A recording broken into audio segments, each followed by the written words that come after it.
Ce matin, je faisais un témoignage. Je partais en Corée. Le DC-10 dans lequel on était crachait. Le pilote a perdu le contrôle.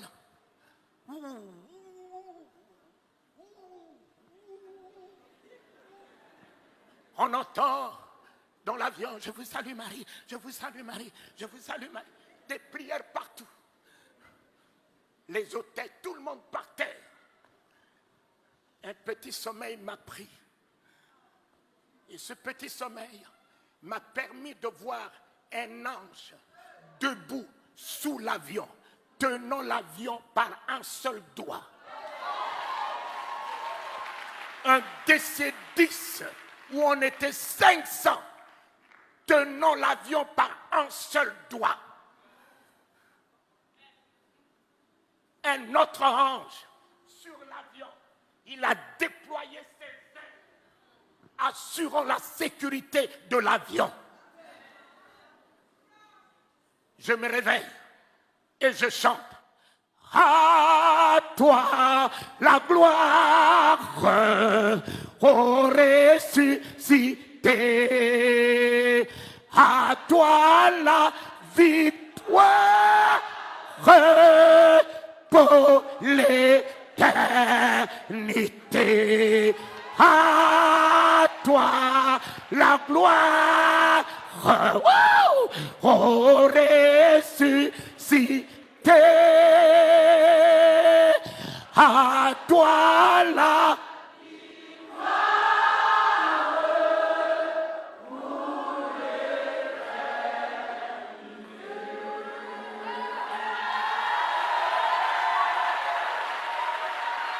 Mes bien-aimés,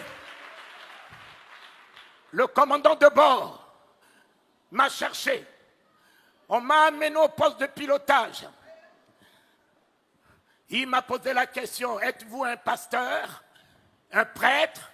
J'ai dit, mais pourquoi? Il a dit, dès qu'on vous a entendu chanter, on nous a redonné le contrôle de l'avion. On nous a redonné le contrôle de l'avion. Mon ami, pour un seul juste,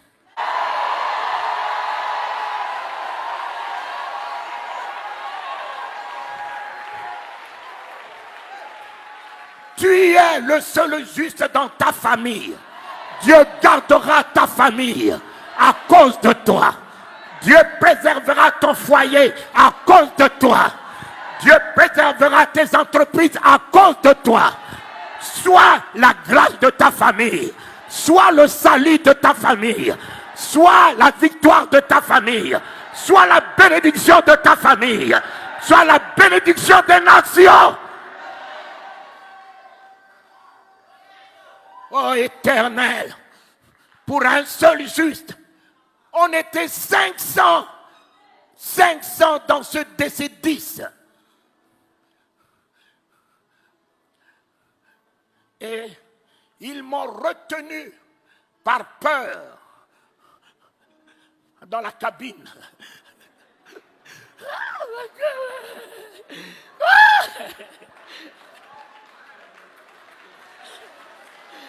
Et en arrivant en Corée du Sud, j'allais à la convention de mon frère Yang Cho. J'étais le seul de la francophonie en 84. Et le commandant de bord me signe 3 chèques en blanc. Il me dit, connaissez-vous la valeur d'un avion? C'est vous qui l'avez sauvé. Connaissez-vous combien l'assurance devait débloquer pour 500 vies qui seraient en péril? Alors, nous savons que vous n'allez pas faire tomber la société. Moi, qui n'avais que $300 dans la poche, Dieu a créé une situation, a mis en mon compte.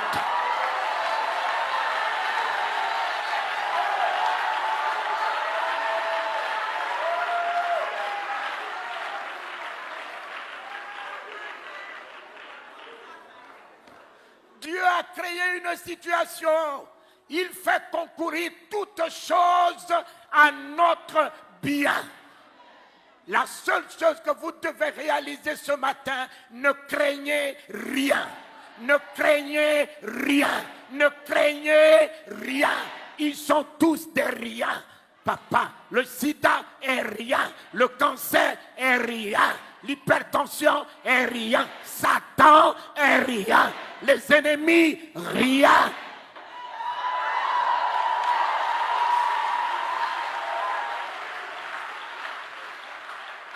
C'est la peur.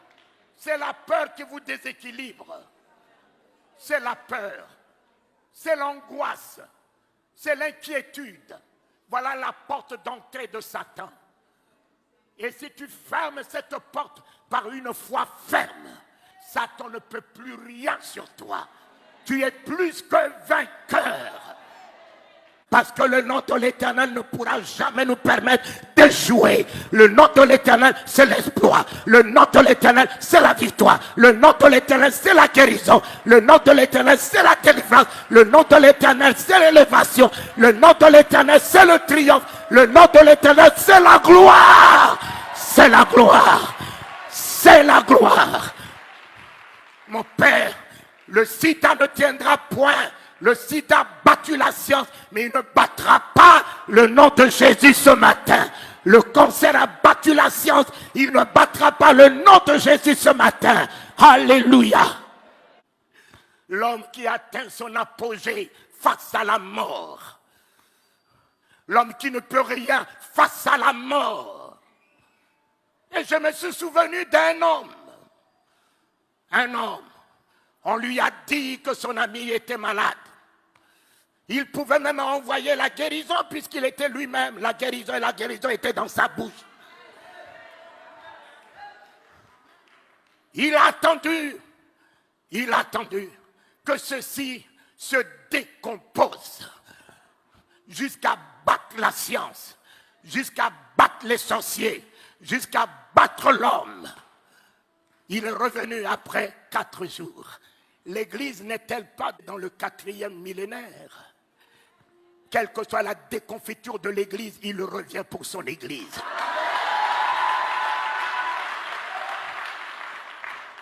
Le 4e jour s'annonce. L'Église ne sera pas ravie dans cette déconfiture. L'Église sera ravie dans la gloire, dans l'autorité, dans la puissance.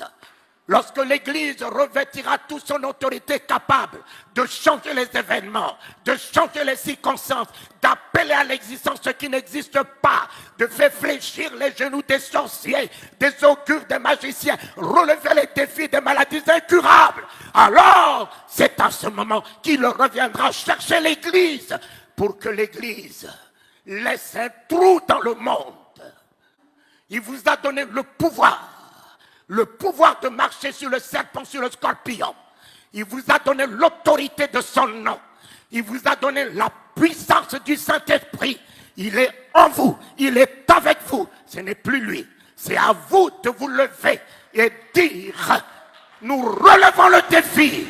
Nous changeons les événements. Nous changeons les circonstances. C'est ce que Dieu attend de l'Église. L'Église n'est pas un bâtiment, c'est bien toi. Dieu parle avec ta bouche. Dieu guérit avec tes mains. Dieu sauve avec toi. Alléluia!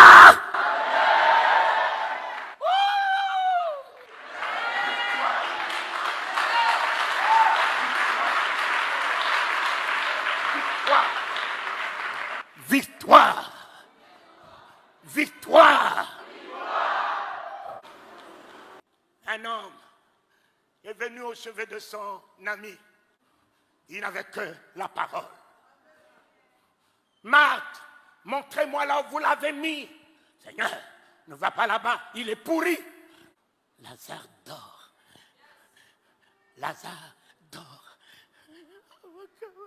Quel langage! Quel langage! Nous étions là. Nous l'avons vu mourir. Quel est le genre de ce prophète? Il n'était pas là. Il vient nous dire que Lazare dort. Il dort où? Mon ami, la foi a un langage. L'Église doit avoir un langage. L'Église ne doit pas parler le langage des événements. L'Église ne doit pas parler le langage des circonstances. L'Église doit être au-dessus des événements, au-dessus des circonstances. Tout va bien.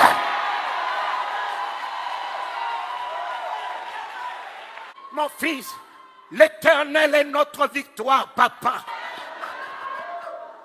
David l'a engagé. Il a pris la tête de Goliath même avant que la pierre puisse partir. Il avait déjà gagné le combat. L'Éternel me donnera la tête de cet incirconcis. L'Éternel me donnera la tête de cet incirconcis. Je couperai sa tête. Il n'avait pas d'épée. Il a pris l'épée de l'ennemi lui-même pour lui couper sa tête. Soyez heureux, peuple de Dieu. Même si vous pensez qu'un jour, vous avez alors jeté la Bible, où est l'Éternel? Où est l'Éternel? Mon ami, il est à l'œuvre. Il est à l'œuvre.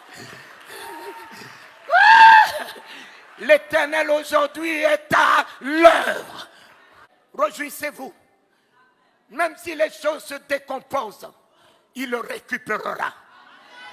Même si ta situation se décompose, ne t'en fais pas, garde que la foi. Il récupérera la situation. Il transformera la situation en ta faveur. Mais aujourd'hui, tu peux me parler de Jésus comment? Toi là, tu n'as que des versets. Tu n'as que la Bible déclare. La Bible déclare, mais Jésus n'est pas la Bible. Jésus est la parole de Dieu.